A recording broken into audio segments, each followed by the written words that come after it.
Hello student, आप सभी का बहुत बहुत स्वागत है आपके अपने YouTube channel one step academy for physics और मैं मंगल सुतार। आज हम जो बात करने वाले, देखिए पिछले लेक्चर के अंदर हमने जो बात करी थी हमने इंट्रोडक्शन अबाउट चार्ज, वो एक हमारा थियोरटिकल पार्ट था। आज हम जो बात करेंगे वो न्यूमेरिकल पार्ट के बारे में बात करेंगे बच्चा, ठीक है। तो आज हम आपके लेके आए हैं बहुत ही अलग अलग टाइप के क्वेश्चन, जितने भी इंट्रोडक्शन अबाउट चार्ज है, जैसे क्वांटाइजेशन ऑफ चार्ज है, कंजर्वेशन ऑफ चार्ज है, और इसके बेस पे जितने भी न्यूमेरिकल्स बन सकते हैं वो सारे न्यूमेरिकल्स इस पार्ट के अंदर मैं लेके आया हूँ। और ये जो न्यूमेरिकल्स है वो आपके आईआईटी के हिसाब से, नीट के हिसाब से काफ़ी इंपॉर्टेंट है। यदि कोई भी क्वेश्चन इसमें से आता है तो इसके बाहर इसके अलावा कोई क्वेश्चन आपका नहीं बन सकता। चलिए लेट बी स्टार्ट, हम स्टार्ट करते हैं क्वेश्चन नंबर 1 से। क्वेश्चन नंबर आपको क्या है कि एक दिया हुआ है, गिवन बिलो फॉलोइंग चार्जेस आपको दे रखे हैं। उन चार्जेस में से आपको ये पता करना है कि कौन सा चार्ज किसी भी बॉडी पर पॉसिबल है और which are not possible. Okay, ठीक है। क्वेश्चन नंबर 1 जो हमारा है वो क्वेश्चन नंबर 1 है, वो है गिवन बिलो फॉलोइंग चार्ज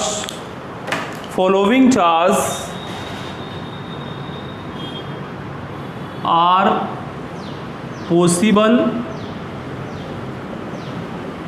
और नॉट। जो आपको चार्ज दे रखा है वो पॉसिबल है या नहीं है, ये आपको पता करना है। इसके अंदर जो आपको 3 क्वेश्चन दे रखे हैं, पहला दे रखा है 8 × 10⁻⁻19 कूलम, दूसरा दे रखा है आपको 3 × 10⁻⁻19 कूलम, तीसरा जो दे रखा है 6.4 × 10⁻⁻19 कूलम। कोई भी एक बॉडी है, उस बॉडी पर एक आपको चार्ज दे रखा है, ये वाला चार्ज किसी बॉडी पे हो सकता है, ये आपको पता करना है। तो बच्चा लोग जल्दी से आप अपनी कॉपी पेन लीजिए और फटाफट से इस न्यूमेरिकल को कर दीजिए। देखते हैं कितने लोग इसका आंसर सही बताते हैं, और फिर वापस से अपना आंसर चेक करना। जब मैं सॉल्यूशन करवाऊंगा तो आपको ये पता लगेगा। देखिए जैसे मैं क्वेश्चन देता हूँ, पहले आपको अपना खुद का दिमाग लगाना है, क्योंकि आप जितनी ज़्यादा प्रैक्टिस करोगे और आपको ये पता लगेगा कि हम गलती कहाँ कर रहे हैं। और फिर न्यूमेरिकल यदि आप देखिए, पहले तो आपको मेरे को देख के नहीं करना, आपको खुद को करना है। 1 बार करना, 2 बार करना, 3 बार करना, फिर नहीं होता है तो फिर आपको मेरा ये जो सॉल्यूशन है वो देखना है। चलिए अपन स्टार्ट करते हैं। इसका जो सॉल्यूशन होएगा, फर्स्ट 8 × 10⁻⁻19 कूलम, तो इसका जो बनेगा, देखिए फॉर्मूला हमें पता है, टोटल चार्ज दिया हुआ है। एक बॉडी है बच्चा लोग, इस पर टोटल चार्ज हमारे को दे रखा है, और हमें ये भी पता है कि कोई भी बॉडी होती है उस पर ये पॉजिटिव चार्ज है, ये भी पॉजिटिव है, ये भी पॉजिटिव है। और किसी भी बॉडी पे जो पॉजिटिव चार्ज आता है बच्चा लोग, वो आता है उसमें से इलेक्ट्रॉन को निकालने की वजह से। अब एक इलेक्ट्रॉन निकालते हैं तो चार्ज आता है 1.6 × 10⁻⁻19 कूलम, लेकिन यहाँ पर तो कुछ ज़्यादा ही चार्ज दे रखा है, इसका मतलब उसके अंदर से ज़्यादा इलेक्ट्रॉन निकाले गए होंगे। वो आपको number of electrons find out करना है कि what will be the number of electrons in this question. ठीक है, हमारे को फॉर्मूला पता है Q = NE, तो यहाँ से हम n की वैल्यू पता कर सकते हैं। टोटल Q क्या होता है, टोटल चार्ज, n क्या होता है, जो रिमूव इलेक्ट्रॉन है उनकी संख्या। तो यहाँ से फॉर्मूला बनेगा Q/E, तो n बराबर Q की वैल्यू दे रखी है बच्चा लोग 8 × 10⁻⁻19, और E की वैल्यू पता है 1.6 × 10⁻⁻19। इससे कैंसिल हो जाएगा, और 8 को इससे डिवाइड करोगे 1.6 से तो आपको आंसर मिलेगा, वो मिलेगा n = 5। और we know that n is integer number, then this charge is possible on any other body. ठीक है, आपका ये जो n = 5 नंबर दे रखा है, इसका मतलब क्या है कि n बराबर 5 है, यानी कि इलेक्ट्रॉन, उसमें से 5 इलेक्ट्रॉन निकाले गए हैं। अब 5 इलेक्ट्रॉन तो निकाल सकते हैं ना, ये तो पॉसिबल है। 5 इलेक्ट्रॉन निकालेंगे इतना चार्ज आ जाएगा, यानी कि हम कह सकते हैं कि यह चार्ज किसी भी बॉडी पे हो सकता है जब 5 इलेक्ट्रॉन निकालेंगे। क्वेश्चन नंबर 2 है, वो है 3 × 10⁻⁻19। इसको सॉल्व करते हैं। देखिए सॉल्यूशन तो वही है, फॉर्मूला भी वही है, n बराबर Q/E। Q/E ये फॉर्मूला लगाओ, Q की वैल्यू दे रखी है 3 × 10⁻⁻19, E की वैल्यू 1.6 × 10⁻⁻19। इसको इससे कैंसिल आउट किया, n बराबर 3 में 1.6 का मल्टीप्लाई करो 1 टाइम, पीछे रहेगा 14, यानी कि 8 7 समथिंग ऐसा कुछ आएगा क्या, यानी कि किसी भी बॉडी पे ये चार्ज लाना है। इसका मतलब क्या हुआ बच्चों, आपको इतना मतलब चार्ज निकालना पड़ेगा, 1.8 इलेक्ट्रॉन निकालने पड़ेंगे। अब 1.8 इलेक्ट्रॉन कैसे निकाल सकते हो? क्वांटाइजेशन ऑफ चार्ज में मैंने बताया था कि कभी भी इलेक्ट्रॉन जो निकलता है वो इंटीजर पार्ट में निकलेगा, कभी भी 1.5 या 2 1.5 या 2.5 या 3.5 ऐसा नहीं निकलेगा। ना तो ये 1 है ना 2 है, ये 1.8 है। क्या ऐसे इलेक्ट्रॉन निकल सकता है? क्या नहीं निकल सकता ना। तो जब ये इलेक्ट्रॉन ही नहीं निकल सकते इतनी संख्या में, तो क्या ये चार्ज पॉसिबल है? This charge is not possible. इसको चेक करते हैं, तीसरे वाले को। देखिए बच्चा, बहुत ही इजी न्यूमेरिकल है और आप आनंद लेकर के पढ़ोगे तो कैसे भी न्यूमेरिकल को आप आराम से सॉल्व कर सकते हो। तो फॉर्मूला n बराबर फिजिक्स को अच्छा करने का एक ही तरीका है बच्चा लोग, जितना ज़्यादा आप न्यूमेरिकल की प्रैक्टिस करोगे आपका फिजिक्स जो सब्जेक्ट है वो आपका उतना ही मजबूत बनता जाएगा। मैं तो एक ही बोलता हूँ कि फिजिक्स अच्छा बनाना है तो आपको न्यूमेरिकल ज़्यादा से ज़्यादा कीजिए आप। Q की वैल्यू दे रखी है थर्ड क्वेश्चन के अंदर 6.4 इंटू 10 की पावर माइनस 19 कूलम, और E की वैल्यू 1.6 इंटू 10 की पावर माइनस 19 कूलम। इससे ये कैंसिल आउट हो गया तो n बराबर आपको मिलेगा, वो मिलेगा 4। ठीक है, यहाँ से हमारे को n इज इक्वल टू 4 मिला और ये पॉसिबल है, इतने इलेक्ट्रॉन हम किसी भी बॉडी में से निकाल सकते हैं। यानी कि जब इतना n 4 इलेक्ट्रॉन पर निकालेंगे तो इतना चार्ज आएगा किसी भी बॉडी पर, तो ये पॉसिबल है। तो यहाँ से हमने सीखा पहला और तीसरा पॉसिबल है और सेकंड है वो डज नॉट पॉसिबल। ठीक है, अगला जो हमारा जो क्वेश्चन है, नेक्स्ट क्वेश्चन पर अपन आते हैं। और अगला जो क्वेश्चन दे रखा है, आपको एक बॉडी दे रखी है, कोई भी एक वस्तु दी हुई है, उस वस्तु पे आपको चार्ज दिया हुआ है। देखिए, न्यूमेरिकल करने का एक तरीका मैं आपको बता देता हूँ कि आपको फिजिक्स के अंदर न्यूमेरिकल कैसे करना है। आपको कोशिश करनी है कि यदि कोई भी न्यूमेरिकल दे रखा है उसका यदि आपका डायग्राम बनता है तो जरूर उसका डायग्राम बनाने की कोशिश कीजिए और उसके अंदर क्या क्या गिवन दे रखा है उसको एक साइड में लिख दीजिए। इससे क्या बेनिफिट होगा कि आपको फाइंड आउट क्या करना है, वो आपको एक आइडिया, मोटा मोटा आइडिया हो जाएगा कि आपको ये फॉर्मूला इस न्यूमेरिकल के अंदर लगेगा। देखिए, जैसे कि मैं आपको एक क्वेश्चन दे रहा हूँ, if a body has 1 coulomb positive charge, calculate the number of electrons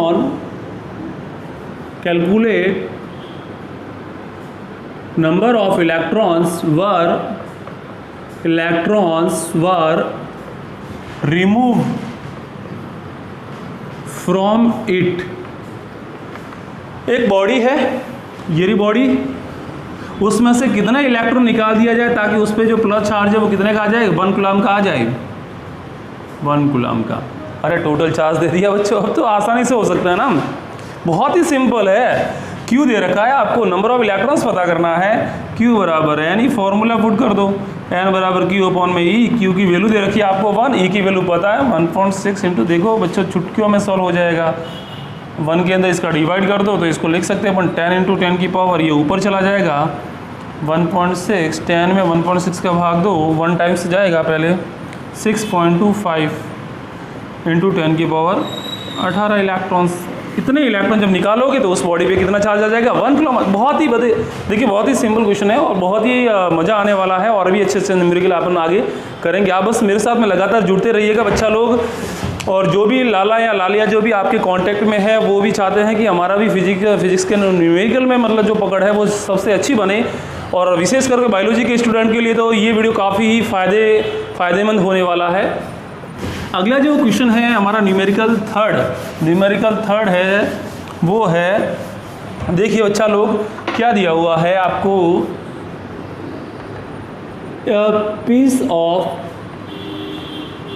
piece of polythene rub with the wool। एक ऊन का कपड़ा है, उसके साथ में पॉलीथीन को रब किया जाता है। चार्ज ऑफ -2 इंटू 10 की power -7 coulomb develop on it. Polythene का एक टुकड़ा है, उसको अपन वूल के साथ, उनके साथ में उसकी रगड़ करवा रहे हैं, घर्षण करवा रहे हैं, उसकी वजह से इस पर जो चार्ज डेवलप हो रहा है वो -2 इंटू 10 की पावर -7 कूलम चार्ज डेवलप हो रहा है। तो find out the number of electron, ऐसे कीजिए ना, find out the mass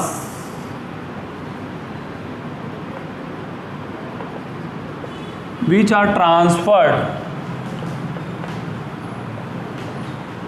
transferred from it देखिए इसमें क्या सवाल, सिंपल सा क्वेश्चन दे रखा है, नेगेटिव चार्ज आ रहा है, कोई भी एक पॉलीथीन का टुकड़ा दे रखा है आपको, ये पॉलीथीन है,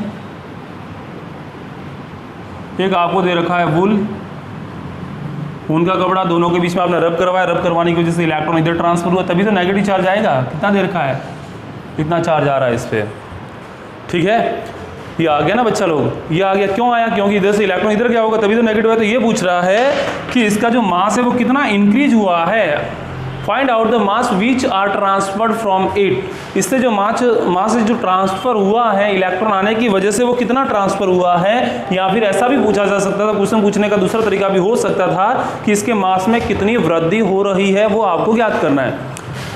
देखिए एक इलेक्ट्रॉन आएगा तो आपको ये ध्यान रखना है कि एक इलेक्ट्रॉन जब आता है तो उसका जो द्रव्यमान भी साथ में लेके आएगा, वो कितना लेके आएगा, 31 kg, इतना।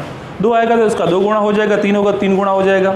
तो आपको बेसिकली क्या करना है, नंबर ऑफ इलेक्ट्रॉन पता करना है, यहाँ से कितने इलेक्ट्रॉन इस पर आएंगे। यदि ये आपको पता चल गया बच्चा लोग, तो आपके पास में टोटल मास भी आ जाएगा।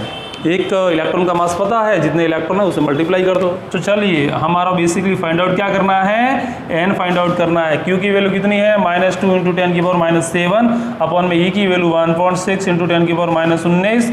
तो यहाँ से देखिए नंबर हम ज्ञात कर रहे हैं, इलेक्ट्रॉन की संख्या क्या, कभी माइनस में वैल्यू को पुट नहीं करोगे, क्योंकि कोई भी नंबर होता है वो माइनस में नहीं होता है, ये ध्यान रखना आपको। 2 में इसका मल्टीप्लाई करोगे, इसको ऊपर लेके जाओगे, 2 अपॉन में 1.6, 10 की घात -7 है, 10 की घात -19 है, -12 आएगा, ऊपर जाएगा +12 हो जाएगा। इसको इससे कैंसिल आउट करोगे तो आंसर जो मिलेगा आपको वो मिलेगा 16 एकम 16, 4 रहेगा, 16 दूनी 32, 8 रहेगा, 1.25 × 10⁻12। इतने नंबर ऑफ इलेक्ट्रॉन्स आ जाएंगे यहाँ से। हमारे को नंबर ऑफ इलेक्ट्रॉन कितने मिले, 1.25 × 10⁻12, इतने इलेक्ट्रॉन वहाँ से ट्रांसफर होंगे। यानी कि यहाँ पर जो पॉलीथीन है उस पर जो इलेक्ट्रॉन्स आए हैं वो इतने आए हैं। तो कितना मास लेके आएंगे, अरे एक इलेक्ट्रॉन इतना मास लेके आएगा तो इतने इलेक्ट्रॉन कितना मास लेके आएगा, तो डेल्टा m = इसका मल्टीप्लाई इससे कर दीजिए। तो 9.1 × 10⁻31 × 1.25 × 10⁻12, इसको सॉल्व कर दीजिए, आपका आंसर निकल के आएगा बच्चों। कितना इजी क्वेश्चन था ना, बहुत इजी। चलिए अगला थोड़ा अलग टाइप का कर रहे हैं, क्योंकि एक ही टाइप के 3 क्वेश्चन हो चुके हैं।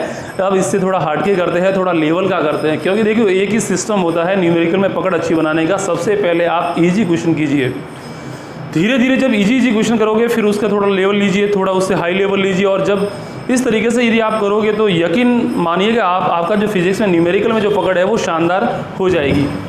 क्वेश्चन नंबर 4 करते हैं हम। क्वेश्चन नंबर जो 4 है वो बहुत ही दासु क्वेश्चन है, दासु। चलिए इसको करते हैं अपन। देखिए एक 10 की पावर 12, क्वेश्चन नंबर 4 है बच्चा लोग, वो है 10 की power 12 alpha particle per second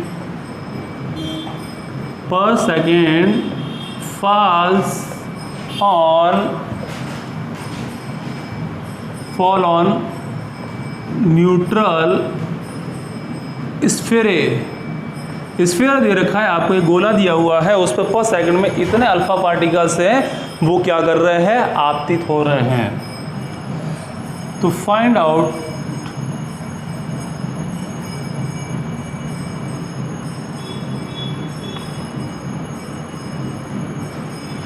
charged bye 2 microcoulomb, then find out the time, आपको टाइम फाइंड आउट करना है कि कितने टाइम में 2 माइक्रोकुलाम का चार्ज है वो न्यूट्रल बॉडी पे आ जाएगा, न्यूट्रल स्फीयर पे आ जाएगा। बच्चा लोग जो भी लाला या लालिया है जो इस क्वेश्चन को ध्यान से देख रहे हैं, आप कॉपी पेन लीजिए और अपना आंसर फटाफट से निकाल दीजिए। फिर आपके आंसर को मेरे जो आंसर है उससे मैच कीजिए। देखिए बेटा आपने कहाँ पे गलती है वो आपको पता लग जाएगा। देखते हैं कितने लोगों का सही होता है। चलिए देखिए 10 की पावर 12 अल्फा पार्टिकल दिया हुआ है, 10 की पावर 12 अल्फा पार्टिकल, और वो भी पर सेकंड। अब ये अल्फा पार्टिकल क्या है ये तो पता होना चाहिए ना। चलिए ये भी बता देता हूँ अल्फा पार्टिकल क्या है। अल्फा पार्टिकल बेसिकली होता क्या है ये पता होना चाहिए। अल्फा पार्टिकल कुछ नहीं है, न्यूक्लियस ऑफ हीलियम। हीलियम का नाभिक है बच्चा लोग। देखिए हीलियम होता है ना, 2 प्रोटॉन 2 न्यूट्रॉन और 2 इलेक्ट्रॉन, ये इसका नाभिक और 2 इलेक्ट्रॉन घूमते रहते हैं। आप क्या कीजिए, न्यूक्लियस ऑफ नाभिक, न्यूक्लियस ऑफ हीलियम, तो हीलियम का नाभिक जो होगा ना, इसको अल्फा पार्टिकल बोलेंगे। कैसे? देखिए इसमें से ऐसा कीजिए, 2 इलेक्ट्रॉन निकाल दीजिए। 2 इलेक्ट्रॉन निकालोगे तो पीछे क्या रहेगा, नाभिक ही रहेगा ना। ये इसको निकाल दीजिए आप, पीछे क्या बचा, सिर्फ नाभिक, और इसी को बोला जाता है अल्फा पार्टिकल। ये हो गया हमारा अल्फा पार्टिकल। तो इसमें चार्ज कितना होगा, इस अल्फा पार्टिकल पे जो चार्ज होगा, अमाउंट ऑफ चार्ज होगा, वो होगा, चूंकि देखो 2 इलेक्ट्रॉन निकाले ना तो पॉजिटिव चार्ज आएगा। बेसिकली ये बात तय है, निकालने पर पॉजिटिव चार्ज आएगा, लेकिन कितने का आएगा, अरे 1 निकालने पर 1.6 × 10⁻⁻19 कूलम चार्ज आता है, तो 2 निकालने पर कितना हो जाएगा, 2 × 1.6 × 10⁻⁻19, तो Q = 3.2 × 10⁻⁻19, यानी कि एक अल्फा पार्टिकल है। कितने अल्फा पार्टिकल है, एक है, तो एक अल्फा पार्टिकल पर इतना चार्ज होता है। ये बच्चा लोग आप याद रखोगे। अब यहाँ पर दे रखा है कि 1 सेकंड में एक न्यूट्रल बॉडी है, ये न्यूट्रल बॉडी मैंने ली, इस पे ये अल्फा पार्टिकल्स आ रहे हैं बच्चों लोग, और वो भी पर सेकंड के अंदर कितने आ रहे हैं, 10⁻12 अल्फा। एक अल्फा पार्टिकल आता, चार्ज इतना लेके आता है इसके पास में, लेकिन यहाँ पर आ रहे हैं 10⁻12 अल्फा, तो टोटल जो चार्ज इस पर आएगा वो चार्ज आ जाएगा पर सेकेंड जो चार्ज डेवलप होगा, पर सेकेंड चार्ज डेवलप ऑन पर सेकेंड चार्ज डेवलप, वो होगा Q = देखिए 1 पर इतना है, 10⁻12 निकालने के लिए इसे मल्टीप्लाई कर दीजिए बच्चा लोग, तो आंसर निकल के आएगा बच्चा लोग 3.2, इतना टोटल आवेश होगा 1 सेकंड में। ठीक है, 1 सेकंड में इतना, 2 सेकंड में इसका 2 गुना हो जाएगा, 3 सेकंड में इसका 3 गुना हो जाएगा, और ये कह रहा है कि कुछ समय बाद में चार्ज इतना हो जाता है, टोटल चार्ज इतना हो जाता है बच्चों।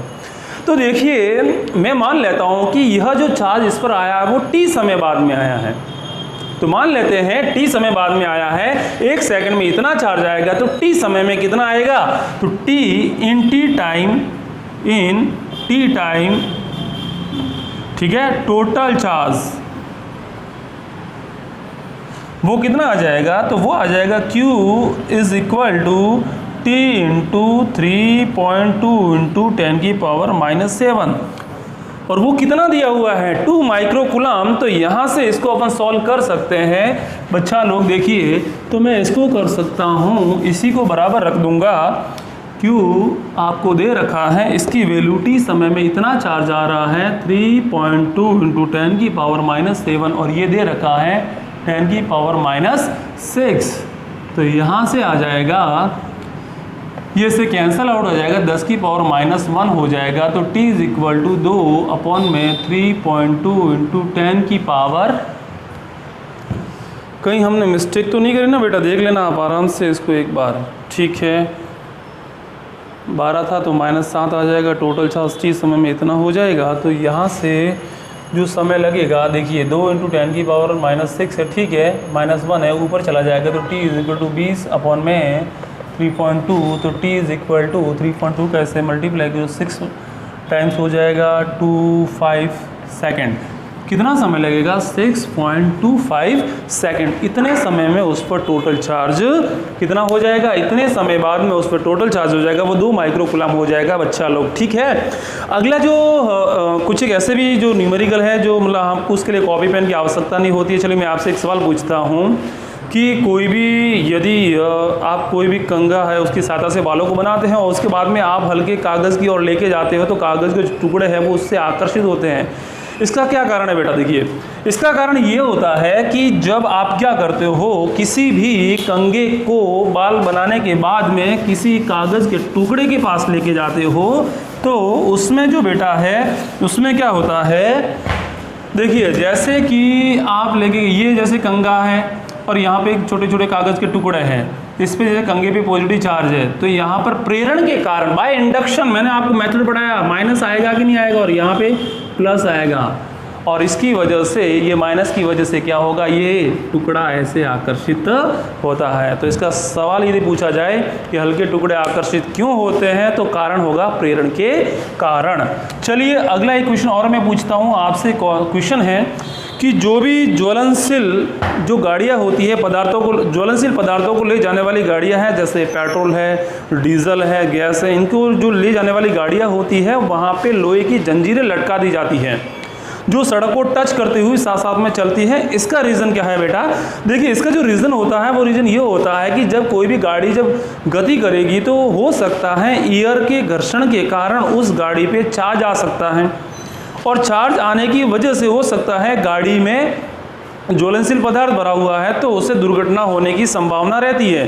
तो हम क्या कर देते हैं, उसको अर्थिंग कर देते हैं। अर्थिंग करने से क्या होगा कि बॉडी पे जो भी चार्ज डेवलप होगा उस गाड़ी के ऊपर, वो सारा का सारा पृथ्वी के अंदर चला जाएगा और हमारी जो गाड़ी है वो सेफ रहेगी। ठीक है, आई होप आप सभी लोगों को ये जो भी न्यूमेरिकल्स मैंने बताए हैं वो आप सभी लोगों को पसंद आए होंगे। और आप चलिए ठीक है, आज के लिए बस इतना ही। बहुत बहुत धन्यवाद।